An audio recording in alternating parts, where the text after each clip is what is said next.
The diversity of the Jews. Mizrahi Jews, or Mizrahim, are Jews descended from Jewish communities of the Middle East, Central Asia, and the Caucasus. This group of Jews is also referred to as the Edot HaMizrach, which means community of the East. The term Mizrahi is used in modern-day Israel in the language of politics, media, and social sciences to refer to Jews from the Arab world and adjacent, primarily Muslim-majority countries.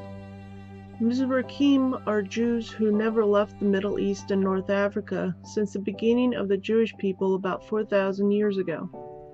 In 586 BCE, the Babylonian Empire conquered the southern region of Israel, known as the Kingdom of Judah. The Babylonians occupied the land of Israel and exiled the Jews to Babylon. In 535 BCE, the Persian Empire, who had conquered the Babylonian Empire, permitted the Jews to return to the land of Israel. Some Jews chose to stay in Babylon rather than return to the land of Israel. Over the years, some Jews remained in Babylon, now Iraq, and Persia, now Iran, and others migrated to neighboring lands such as modern-day Syria, Yemen, and Egypt. Other Jews migrated to Central and East Asia, including India, China, and Afghanistan. In the early 20th century, severe violence and pogroms forced many of these Jews throughout the Middle East to flee as refugees. Most of these refugees fled to Israel, France, Britain, and the Americas. Until the mass Russian immigration in the 1990s, Mizrahim made up about 70% of the Jewish population in Israel. Today, Mizrahim make up approximately 50% of the Israeli Jewish population. Mizrahim generally practice rites identical or similar to traditional Sephardim, although some differences in traditions do exist within the communities. The prevalence of the Sephardim rites used among the Mizrahim is partially a result of Sephardim joining the Mizrahim communities after the expulsion of the Sephardim from Spain and Portugal in 1492. Over the years, the distinctive rites of many Mizrahim communities were influenced, superimposed, or replaced by the rites of the Sephardim. This has resulted in the term Sephardim being used to include the Mizrahim and the Sephardim proper, especially in the State of Israel. In fact, the Mizrahim are under the jurisdiction of the Sephardi chief rabbi of Israel, who in most cases is a Mizrahi Jew. Most of the Mizrahim communities spoke Arabic and a number of Judeo-Arabic dialects such as Maghrebi. Other languages, including what is known as Judeo-Aramaic languages, used by these communities include Zahidi or Judeo-Persian, Georgian, Bukhari, Kurdish, Judeo-Berber, Juhuri, Marathi, and Judeo-Malayalam. Neo-Aramaic is a Semitic language that is closely related to Hebrew and has been identified with the Jews since it is the language of major Jewish texts and prayers. The Neo-Aramaic spoken by the Jews of Kurdistan is a language descended from Jewish Babylonian Aramaic. Some Kurdish Jews also speak Judeo-Kurdish, which is a form of the Indo-European Kurdish language. Today, many of these communities use Arabic, Judeo-Arabic, and Judeo-Aramaic as secondary languages. The majority of the philosophical, religious, and literary works of the Mizrahim communities were written in Arabic using a modified Hebrew alphabet. After the 1948 Arab-Israeli War and the subsequent establishment of the State of Israel, most Mizrahim were either expelled by the Arab rulers or chose to leave and immigrate to Israel. Anti-Jewish actions, laws, and pogroms by Arab governments in the 1950s and 1960s, including the expulsion of 25,000 Mizrahim from Egypt in 1956, led to the overwhelming majority of Mizrahim leaving Arab countries. The Mizrahim became refugees, and many immigrated to the State of Israel. Many of the Moroccan and Algerian Jews immigrated to France, and thousands from Lebanon, Syria, and Egypt immigrated to the United States. Currently, as many as 40,000 Mizrahim remain in communities scattered throughout the non-Arab Muslim world. These communities are primarily in Iran, but there are also communities in Uzbekistan, Azerbaijan, and Turkey. There are few remaining Mizrahim in the Arab world. There are about 5,000 Jews in Morocco, less than 2,000 in Tunisia, and under 1,000 in Lebanon. Mizrahim immigration continues today, with many immigrating to Israel or the United States. Refuge in Israel for the Mizrahim was not easy. Many came into the State of Israel shortly after the country's founding, but many services were not yet ready for an influx of thousands of refugees. Mizrahim were placed in rudimentary and hastily built tent cities, known as ma'abarot. These communities were later sent to development towns on the peripheries of Israel. Some were settled in moshavim, which are cooperative farming villages, which was only partially successful because most Mizrahim were craftsmen and merchants and not farmers. Since the majority of the Mizrahim left their property behind in their diaspora countries, their socioeconomic status suffered upon immigrating to Israel. Mizrahim immigrants arrived with many varied mother tongues from their diaspora homes. Those from North Africa and the Fertile Crescent spoke Arabic dialects, and those from Kurdistan region spoke Aramaic dialects. The Mizrahim from Iran, Uzbekistan, and Tajikistan spoke Persian, and the communities from India spoke English and Marathi. The Jews from Georgia spoke Judeo-Georgian. Other Mizrahim communities spoke Tajik, Juhuri, and various other languages. Historically, Hebrew had only been a language of prayer for most of the Mizrahim outside the land of Israel. Upon arrival in Israel, Mizrahim retained much of their language, culture, and customs, which were different from the Ashkenazim. Over time, the Mizrahim assimilated into the larger Israeli culture, but still retained much of their own culture and traditions. Taymanim, or Yemenite Jews, are those Jews and their ancestors who lived in Yemen on the southern tip of the Arabian Peninsula. Nearly the entire Jewish population emigrated from Yemen between June 1949 and September 1950 during Operation Magic Carpet. Most of these emigres now live in Israel, while some live in the United States and other places around the world. There is only a small population of Taymanim left in Yemen. The immigration of the majority of Jews into Yemen appears to have taken place around the beginning of the 2nd century CE, where they enjoyed prosperity until the 6th century CE. In the 5th century, the Himyarite king Abu Qarib Asad Toban converted to Judaism while laying siege to Medina. His army marched north to battle the Aksumites, who had been in control of Yemen. The Aksumites were expelled from the region with the assistance of the Arabian Jews and their pagan allies. In 518 CE, the kingdom was taken over by another Jewish convert, Zahara Yusuf, also known as Du Nuwas, who continued the wars against the Aksumites. Jewish rule lasted until approximately 525 CE, when the Aksumites defeated and killed Zahara Yusuf. During their reigns, the Jewish Yemenite kings did not force Judaism on their subjects, following the Talmudic view that one can be a righteous Gentile without the need to convert to Judaism. In the 7th century, Islamic caliphs began to exert control over the area. After the caliphate broke up, the former northern Yemen came under the control of imams of various dynasties, usually of the Zaydi sect, who established a theocratic political structure that survived until modern times. As people of the book, the Taymanim were assured religious freedom in exchange for the jizya tax. Active Muslim persecution of the Taymanim did not begin in full force until the early 10th century, when the Shiite Zaydi clan seized power. The Taymanim were treated like pariahs, and the Zaydis forced a statute known as the Orphans' Decree. Under this decree, the Zaydi state would forcibly convert Taymanim children whose parents died while they were minors to Islam. This decree was largely ignored under the Ottoman Empire, but was reinstituted by the Yemen government in 1922. There were two major centers of Taymanim life in Yemen, one in Aden and one in Hadramaut. The Jews of Aden lived in and around the city, flourishing under the British protectorate.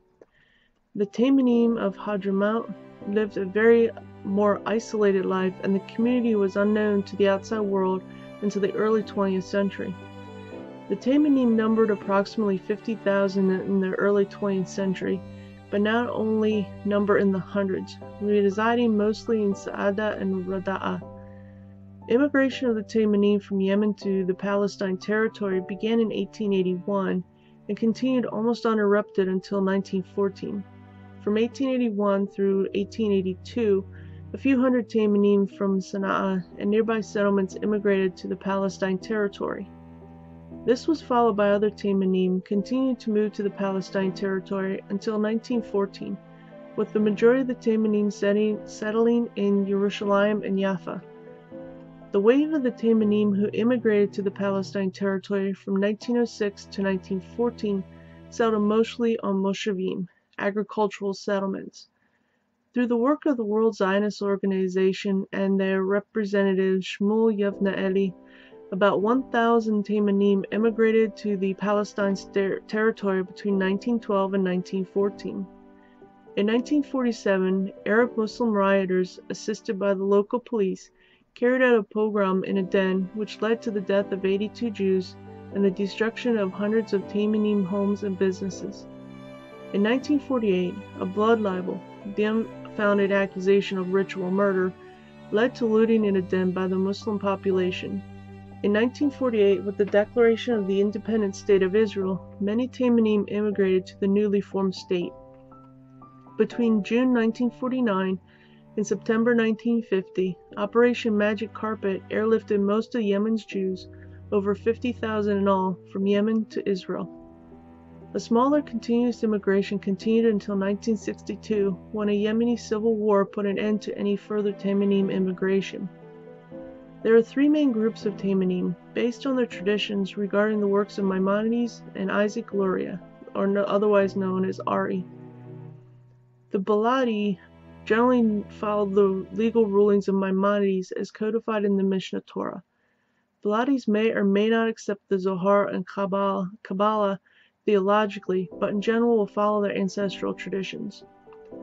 The Rambamists are a subsect of the Baladi, who strictly follow the legal rulings of Maimonides as codified in the Mishnah Torah.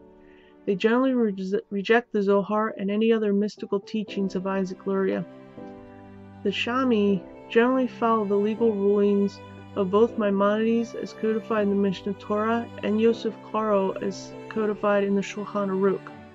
Shami accept the Zohar theologically. Most Teimanim are considered to be Shami. There are two main traditional pronunciations of Teimanim Hebrew that are considered by many scholars to be the most accurate form of Biblical Hebrew. All Hebrew letters of the Teimanim Hebrew dialect have a distinct sound except for the letters Samek and Sin. The Sana'ini Hebrew pronunciation used by the majority of the Teimanim contains the additional letters Gimel and Guf. Teimanim boys begin learning Hebrew at age 3. Hebrew traditionally was used primarily as a liturgical and scholarly language. The oldest Teimanim manuscripts are those of the Tanakh, which is referred to as the Taj, or crown. The oldest texts date from the 9th century, with each of them beginning with a Masoretic introduction, and many contain Arabic commentaries. Teimanim females were required to have a thorough knowledge of laws pertaining to kashrut and to family purity. Other than the Kurdish Jews, the Teimanim are the only Jewish community that maintains the tradition of reading the Torah in synagogue in both Hebrew and the Aramaic Targum. In the Teimanim tradition, each person called for an aliyah, a reading or blessing over the Torah, reads the Torah portion for himself. Children under the age of bar mitzvah, that would be age 13, are often given the sixth aliyah.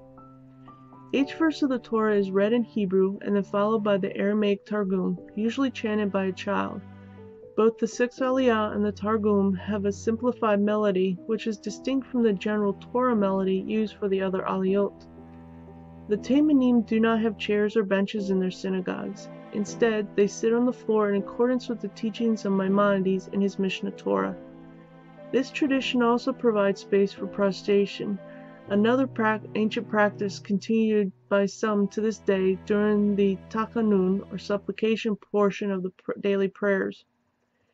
In 2008, in response to multiple violent attacks on the Taymanim, including the murder of Rabbi Moshe Yash Nahari, Yemen President Ali Abdullah Saleh planned to relocate the Taymanim community members from the Amran district and the city of Rada to the capital, Sana'a, to join the 50 Jews who had already been relocated there.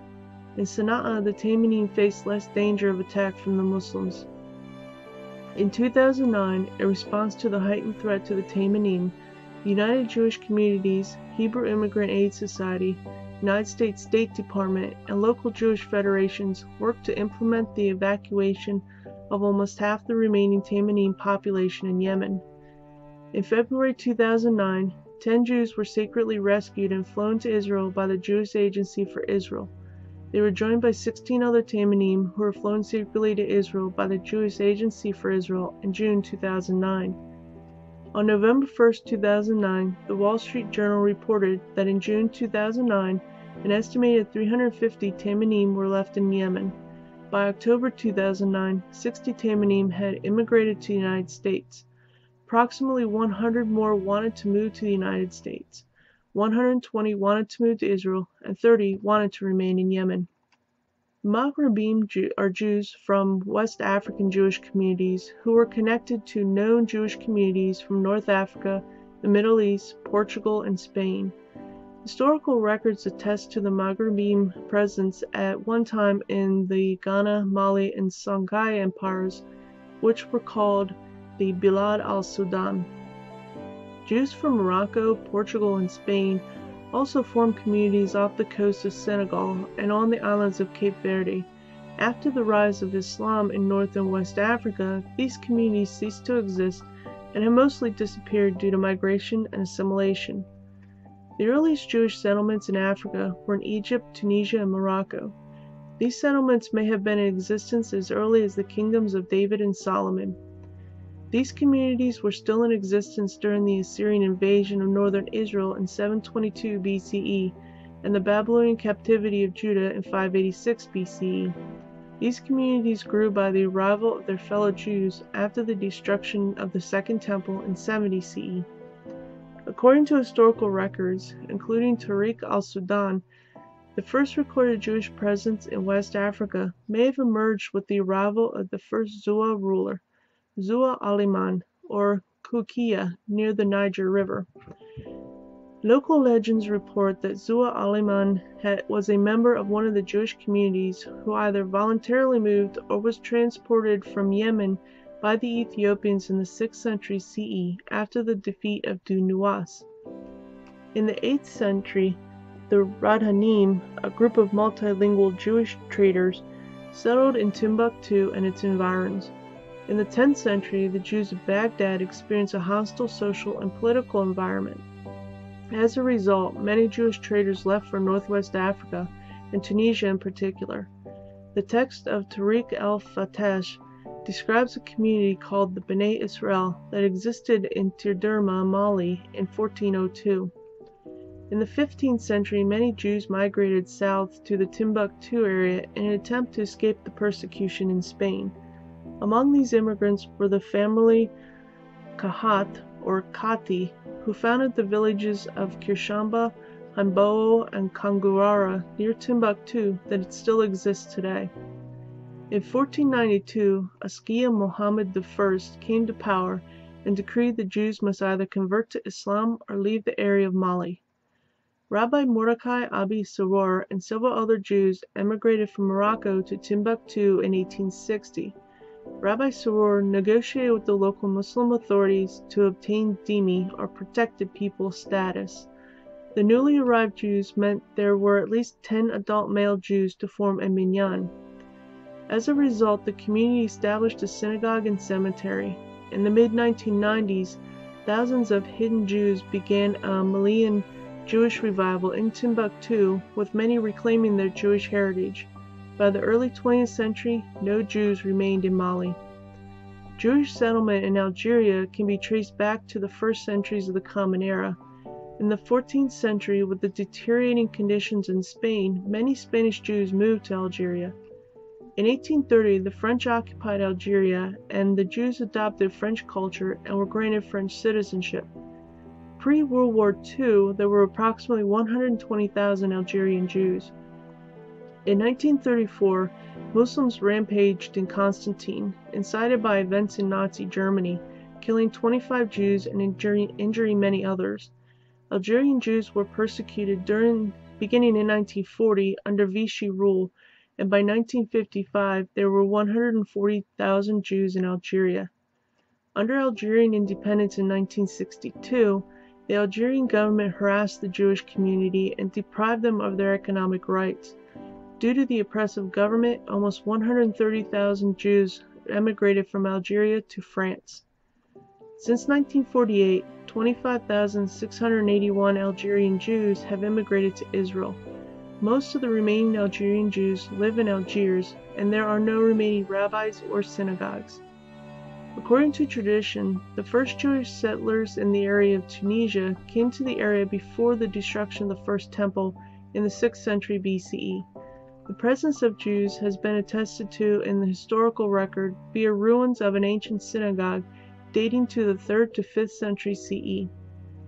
Justinian I in 534 CE issued an edict of persecution in which the Jews of Tunisia were classed as heathens.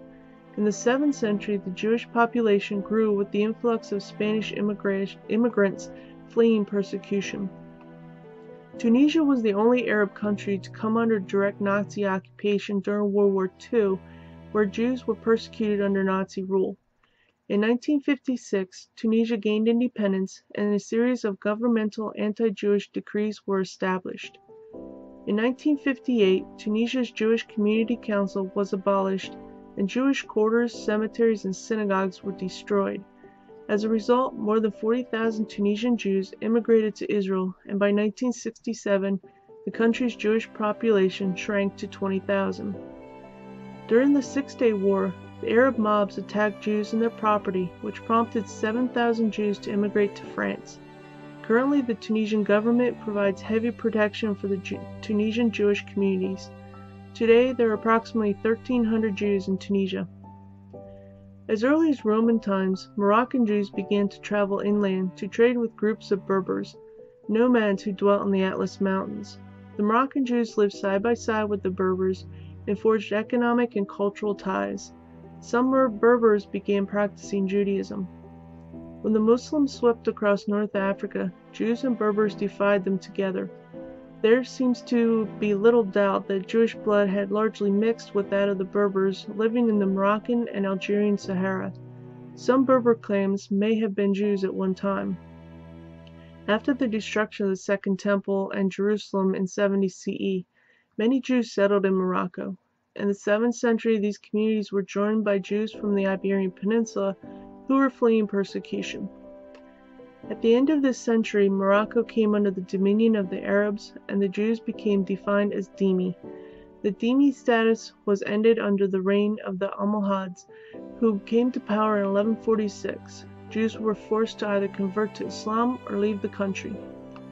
In the early 16th century, Jews escaping from the Inquisition in Portugal settled in the Moroccan Jewish communities. The Jewish communities in Morocco have suffered under various rulers through the early 20th century. Prior to World War II, the Moroccan Jewish population was 225,000. Even though they were not deported during the war, they suffered persecution under the Vichy government. In 1948, riots broke out that led to the deaths of 44 Jews, with many others wounded. An unofficial boycott against Moroccan Jews was also instigated in 1948. In 1956, after Morocco declared independence, Jewish immigration to Israel was suspended. Jewish immigration was reinstituted in 1963, with more than 100,000 Moroccan Jews immigrated to Israel. In 2003, there were approximately 5,500 Jews in Morocco. Morocco has the most tolerant environment for Jews in the Arab world. Jews have lived in Libya, many emigrating from Egypt, since the 3rd century BCE under Greek rule. In 1911, Libya was colonized by Italy, and by 1931, there were 21,000 Jews living in Libya, mostly in Tripoli. In the late 1930s, the fascist Italian government began passing anti-Semitic laws.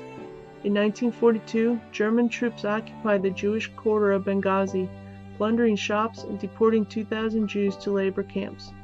After World War II, anti-Jewish violence caused many Jews to leave the country, many immigrating to Israel.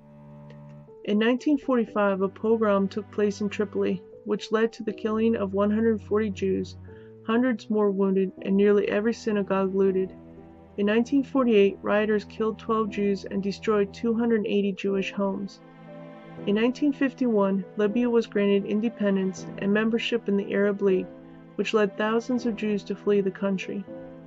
After the Six-Day War, the 7,000 Jews of Libya were subjected to pogroms that led to the deaths of 18 Jews and scores injured. This incident sparked a near-total exodus of Jews from Libya, leaving less than 100 Jews.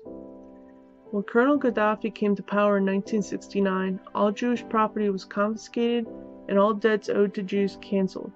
The last living Jew in Libya, Esmeralda Magani, died in February 2002. The Habashim, or Beta Israel, are Jews from the Jewish communities of Ethiopia and their descendants. The legend codified in Kebra Nagast, or Book of the Glory of Kings, relates that the Habashim are descendants of Israelite tribes who came to Ethiopia with Menelik I, the alleged son of King Solomon and the Queen of Sheba. After the death of the Queen of Sheba, Menelik I became ruler, and Judaism became the official religion of the empire. Judaism remained Ethiopia's religion until 327 CE, when King Ezana of Aksum converted to Christianity, and many of his subjects did the same. Even after the conversions, many continued to claim descent from Solomon. Most of the Habashim consider the Kebra Nagast to be a fabrication. They believe that, based on the 9th century stories of Eldad ha-Dani, the tribe of Dan attempted to avoid the civil war in the Kingdom of Israel by resettling in Egypt. From there, they immigrated southward up the Nile River into Ethiopia, and the Habashim are therefore descendants of the tribe of Dan. Other historical sources tell of Jews who were brought as prisoners of war from Israel by Ptolemy I and settled on the border of his kingdom with Nubia, also known as Sudan. Another tradition passed on from father to son relates how their forefathers traveled either via the district of Korah in northwestern Ethiopia or via the Atbara River, where the Nile tributaries flow into Sudan.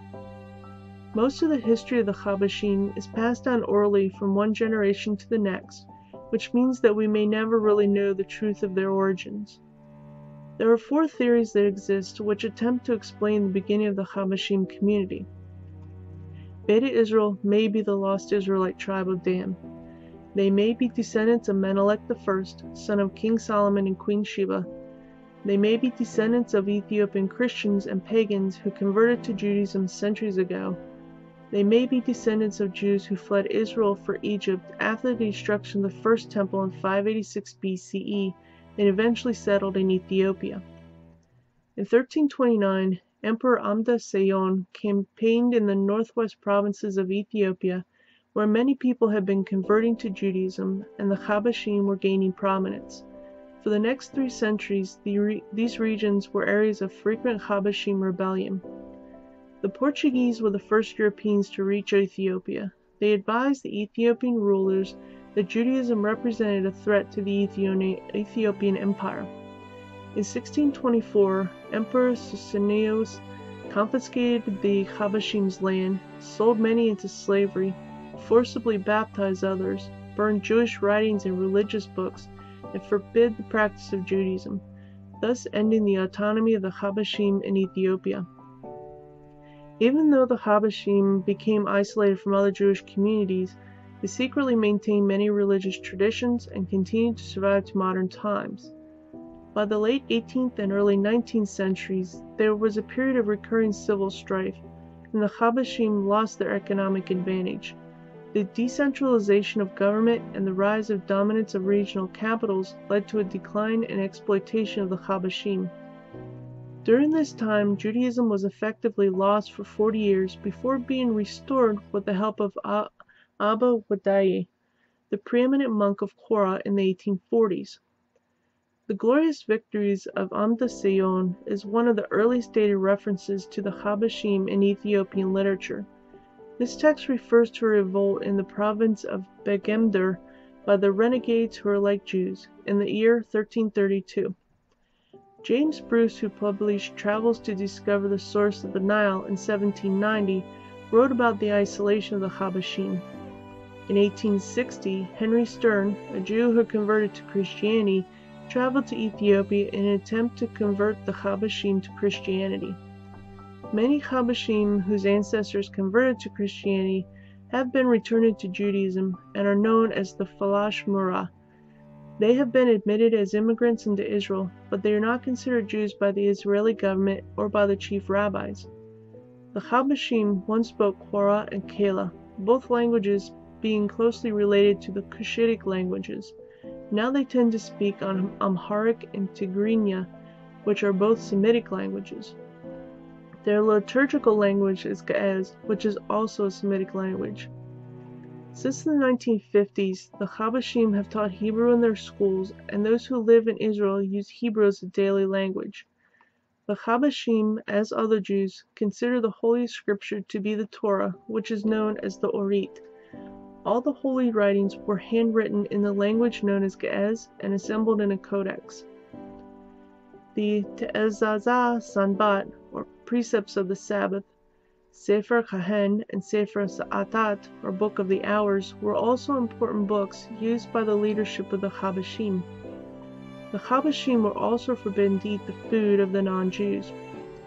The Habashim have a unique holiday known as Sigd, which falls on the 29th of Cheshvan. Sigd celebrates the giving of the Torah and return from the Babylonian exile to Jerusalem under Ezra and Nehemiah. In July 2008, the Knesset added the Sigd to the official list of state holidays. In the 16th century, Egypt's chief rabbi, David ben Solomon ibn Avi Zimra, also known as Radbaz, declared that according to Halakha, the Habashim were considered Jews. In 1855, Daniel ben Hamdia, a member of the Habashim community, was the first Ethiopian Jew to visit Eretz Israel. He held a meeting with the Council of Rabbis in Jerusalem to discuss the authenticity of the Habashim. In 1864, almost all leading Jewish authorities accept the Habashim as Jews. In 1908, the chief rabbis of 45 countries officially recognized the Habashim as fellow Jews. In 1972, Israel's chief Sephardic rabbi, Ovadia Yosef, stated, "I have come to the conclusion that Falashas are Jews who must be saved from absorption and assimilation. We are obliged to speed up their immigration to Israel and educate them in the spirit of the Holy Torah, making them partners in the building of the Holy Land." In 1975, Israel's chief Ashkenazic rabbi, Shlomo Goren, wrote to the Habashim telling them, "You are our brothers, you are our blood and our flesh, you are true Jews." The number of Habashim living in Ethiopia today has continued to decline since Israel recognized them as fellow Jews and encouraged them to immigrate to Israel. Nearly 85% of the Habashim community, more than 110,000 people, have immigrated to Israel under its law of return. Beginning in 1984, the Israeli government organized airlifts, known as Operations Moses, Joshua, and Solomon, to transfer the Habashim from Ethiopia to Israel. Individual Habashim have lived in Eretz Israel prior to the establishment of the state. A youth group arrived in Eretz Israel in the 1950s to undergo training in Hebrew education and returned to Ethiopia to educate young Jews still living there. Habashim have been trickling into Israel prior to the 1970s, and the number of Habashim immigrants has grown since the Israeli government officially recognized them as Jews entitled to Israeli citizenship. According to a 1999 BBC article, a report commissioned by Israel's Ministry of Immigrant Absorption stated that 75% of the Habashim living in Israel could not read or write Hebrew, and more than half could not hold a simple conversation in Hebrew. The report also found that, unlike Russian immigrants, the Habashim came from a subsistence economy and were ill-prepared to work in an industrialized society. Since this report, however, much progress has been made. Through military service, most Habashim have been able to increase their chances for better opportunities. Today, most Habashim have been integrated into Israeli society. The Sephardim are the descendants of the Jews who were dispersed as slaves and exiles from Israel by the Roman Empire. Once the Roman Empire dissolved, the descendants of these Jews migrated throughout Europe. Many of them settled in Spain and Portugal, where they thrived until the Spanish Inquisition and expulsion in 1492, and the Portuguese Inquisition and expulsion in 1497. Historically, there are 4 divisions of Sephardim. The first group is descendants of the Jews expelled from Spain in 1492, who settled in various parts of the Ottoman Empire and spoke a Judeo-Spanish dialect known as Ladino. The second group is descendants of Jews expelled from the Iberian Peninsula who settled in Morocco and spoke a Judeo-Spanish dialect known as Hakitia. This group later immigrated back to the Iberian Peninsula and formed the core of the Gibraltar community. The third group is descendants of the Spanish and Portuguese Jews who remained on the Iberian Peninsula as Christians, but later reverted to Judaism in other parts of Europe and the Americas. The fourth group is descendants of the Spanish and Portuguese Jews who remained hidden during and after the Inquisitions, but continued to secretly practice Jewish rites. This group is referred often to as crypto-Jews or Marranos.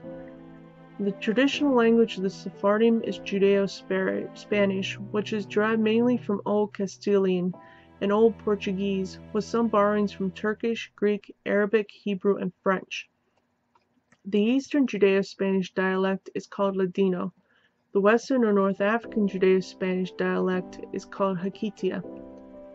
The precise origins of the Sephardim of the Iberian Peninsula are unclear. There is some fragmentary evidence of a Jewish presence dating from pre-Roman times, but the more substantial references date from the period of the Roman occupation of Hispania. It is possible that the Sephardim went to Hispania as free men to take advantage of the resources. After the destruction of the Second Temple in Jerusalem, emigration from Judea into the Greater Roman Empire, enslavement, and exile would have increased the number of Jews living in Hispania. In comparison to Jewish life in Byzantium and Italy, the Jews of Hispania had a relatively tolerable life situation, due in large part to the difficulty the Church had establishing itself in the western frontier. Barbarian invasions brought most of the Iberian Peninsula under the rule of the Visigoths. The Visigoths did not interest themselves in the religious creeds of the people within their kingdom. However, in 587, with the conversion of the Visigoth royal family to Christianity, the Sephardim lived in socially and politically deteriorating circumstances, and many Sephardim left for Africa in 621. In 711, many Sephardim joined the Muslims led by Tariq ibn Ziyad, who invaded Spain and turned it into the Arab state Al-Andalus. Life under the Moorish rule, known as the Golden Age, was one of great opportunity for the Sephardim, and they flourished. By the 11th century, the centralized authority at Cordova broke down following the Berber invasion. Independent Taifa principalities were established, and opportunities for the Sephardim expanded. In the 12th centuries, the Almohads gave the Jews a choice of either death or conversion to Islam. Many Sephardim, including Maimonides' family, fled to either more tolerant Muslim lands or to Christian kingdoms. As the Arab lands fell to the Christians throughout the 12th century, conditions from some Sephardim became increasingly favorable. Throughout the 12th and 13th centuries, many cities were reconquered by the Christians, and the Sephardim were granted extensive autonomy. Sephardim took an active part in Spanish literature, writing prose as well as theological, philosophical, aesthetic, pedagogic, and mathematical works. In Portugal, the Sephardim, joined by many fleeing Spain, were given important roles in the socio-political sphere and enjoyed some protection from the crown. In 1497, the decree ordering the expulsion or forced conversion of all the Sephardim forced them to either flee or live as Christians while secretly holding on to Jewish rites. The Sephardim who fled to Genoa, Italy, were allowed to land only if they received Christian baptism. Those who were fortunate to make it to the Ottoman Empire had a better fate. In 1506, there was a massacre of the Sephardim in Lisbon, Spain, and in 1536, the Portuguese Inquisition began. A sizable Sephardic community settled in Morocco and other North African countries which were colonized by France in the 19th century. Sephardim in Algeria were given French citizenship in 1870. When France withdrew from Algeria in 1962, the local Sephardim largely relocated to France. The Sephardim community in Mexico originated mainly from Turkey, Greece, and Bulgaria. In 1942, the Colegio Hebreo Tarbut was founded and instruction was given in Yiddish. In 1944, the Sephardim community established a separate Colegio Hebreo Sephardi where instruction was given in Hebrew and included classes on Jewish customs. In colonial times, Sephardim made up the majority of the Jewish population. In 1654, Jews who arrived in New Amsterdam fled Brazil after the Portuguese seized it from the Dutch.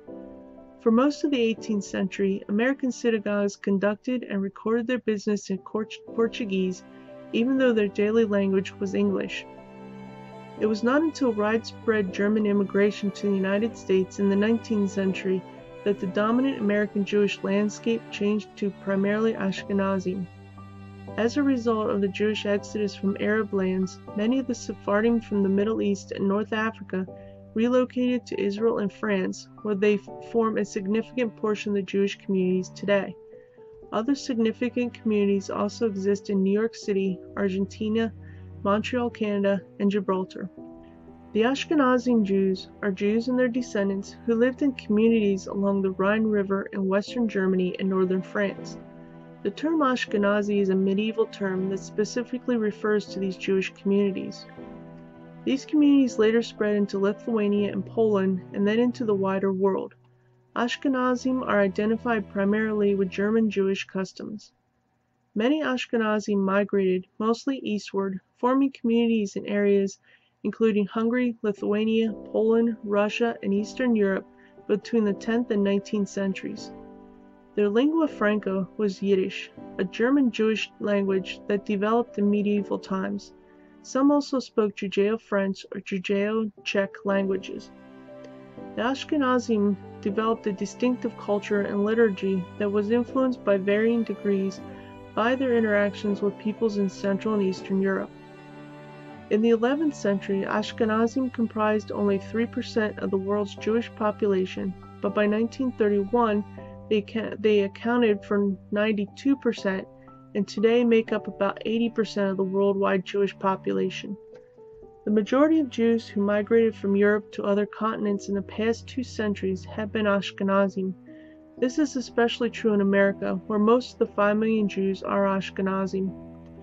After the Roman Empire destroyed the Second Temple and Jerusalem in 70 CE and completed the takeover of Israel after the Bar Kokhba rebellion in 132 to 135 CE, Jews continued to be a majority of the population in the area known as Palestine for several hundred years. The Romans no longer recognized the authority of the Sanhedrin or any other Jewish ruling body, and the Jews themselves were prohibited from living in Jerusalem. The Jews were denied full Roman citizenship until 212, when they were granted citizenship by Emperor Caracalla. The Jews were still required to pay a poll tax until Emperor Julian canceled this tax in 363. Jews were free to form cultural and religious networks and enter into various occupations. After Christianity became the official religion of Rome and Constantinople in 380, Jews became increasingly marginalized and persecuted. Throughout this period and into the Middle Ages, some Jews assimilated into the Greek and Latin cultures, mostly through conversion to Christianity. When the Jews arrived in northern France and the Rhineland in the early 4th century, they brought with them both Rabbinic Judaism and the Babylonian Talmud, along with the culture and religious practices of their families and communities. Yiddish is a Judeo-German language that developed from Middle High German with influences from Hebrew and Aramaic. European Jews came to be called Ashkenazim, from Ashkenaz, the medieval Hebrew name for Germany, because the main centers of Jewish learning were located in Germany. In the late Roman Empire, Jews were known to have lived in Cologne and Trier, as well as the area we now know as France. King Dagobert I of the Franks expelled the Ashkenazim from his Merovingian kingdom in 629. The Ashkenazim in the former Roman territories came face to face with new challenges as harsher anti-Jewish church rulings were enforced. After 800, with Charlemagne's unification of former Frankish lands with northern Italy and Rome, there was a brief period of stability that created opportunities for Ashkenazi merchants to settle once again north of the Alps. Charlemagne granted the Ashkenazim freedoms similar to those once enjoyed under the Roman Empire, and they took on occupations primarily in finance and commerce. By the early 10th century, Ashkenazim were well established in northern Europe and followed the Norman conquest into England in 1066. From this time forward, there is a well-documented record of Jewish life in northern Europe. By the 11th century, when Rashi wrote his commentaries, Ashkenazim had emerged as interpreters and commentaries on the Torah and Talmud. With the onset of the Crusades, as well as the expulsion from England in 1290, France in 1394, and parts of Germany in the 1400s, Jewish migration moved eastward into Russia, Lithuania, and Poland. Jewish economic activity was focused mainly on trade, financial services, and business management. By the 16th century, the Ashkenazim communities in Poland were the largest Jewish communities in the diaspora. This area of Europe would remain the center of Ashkenazim until the Shoah. The Ashkenazim in Eastern Europe lived almost exclusively in shtetls, small towns with large Jewish populations. Ashkenazim developed Hasidic movements as well as major Jewish academic centers across Russia, Lithuania, and Poland. Massive Western migrations occurred during the 19th and 20th centuries due to pogroms and economic opportunities in other parts of the world. Ashkenazim made up the majority of the American Jewish community since 1750. Of the estimated 8.8 million Jews living in Europe at the beginning of World War II, the majority were Ashkenazim. Many of those who survived the Shoah immigrated to Israel, America, Australia, Argentina, and Canada after the war. Today, Ashkenazim constitute the largest group of Jews in the diaspora and within Israel. They have played a prominent role in the politics, economics, and media of Israel since its inception. Ashkenazim are obliged to follow the authority of the chief Ashkenazi rabbi in halakhic matters. Ashkenazim have a noted history of achievement in Western societies. Ashkenazim have won a large number of Nobel Awards. During the 20th century, Ashkenazim made up about 3% of American society, but won 27% of the Nobel Prizes, awarded to Americans in science and 25% to those awarded in computer science. In societies where they have been free to enter any occupation, the Ashkenazim have a record of high achievement in their chosen professions. This has been a Punktorah production. Thank you for watching.